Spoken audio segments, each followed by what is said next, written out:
আসসালামু আলাইকুম। আশা করি সবাই ভালো আছেন, সুস্থ আছেন। আবারও নতুন একটি রেসিপি আপনাদের সাথে শেয়ার করব। বেগুনের চাক ভাজা রেসিপি।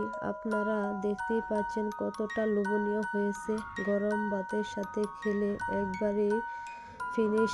আপনাদের ভাত শেষ হয়ে যাবে, সেদিন বেশি করে ভাত রান্না করতে হবে। আপনারা এই বেগুন ভাজা একবার হলেও ট্রাই করে দেখবেন।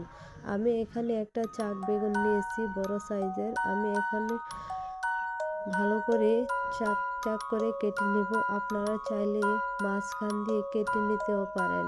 চাক করে কাটলে দেখতে অনেকটা সুন্দর হয়।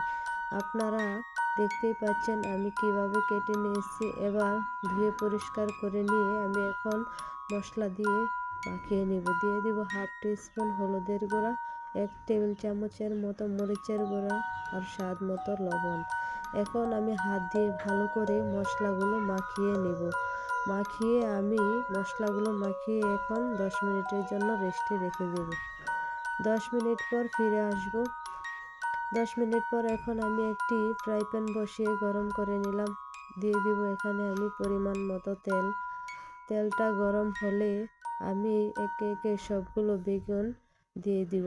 বেশি করে একসাথে দেওয়া যাবে না, তাহলে ভেঙে যাওয়ার সম্ভাবনা থাকবে। আপনারা কম করে দিয়ে ভাজবেন। আমি এক পিঠ ভাজা হয়ে গেছে, উল্টে দিব অপর পিঠ ভাজার জন্য। দেখতেই পাচ্ছেন আমার বেগুনগুলো অনেক সুন্দরভাবে লালচে করে ভেজে নিয়েছি।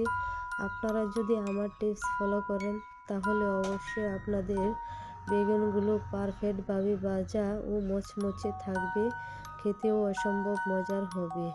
আপনারা বেগুনগুলো অবশ্যই লো হিটে ভাজবেন। ফুল হিটে যদি ভাজেন তাহলে বেগুনগুলো পুড়ে যাবে, দেখতে এতটা সুন্দর হবে না। আমার সবগুলো বেগুন ভাজা হয়ে গেছে। আপনারা যদি এভাবে একবার ট্রাই করে দেখেন, ভাতের সাথে গরম ভাত রান্না করে যদি খান তাহলে ছোট বড় সবাই পছন্দ করবে। আশা করি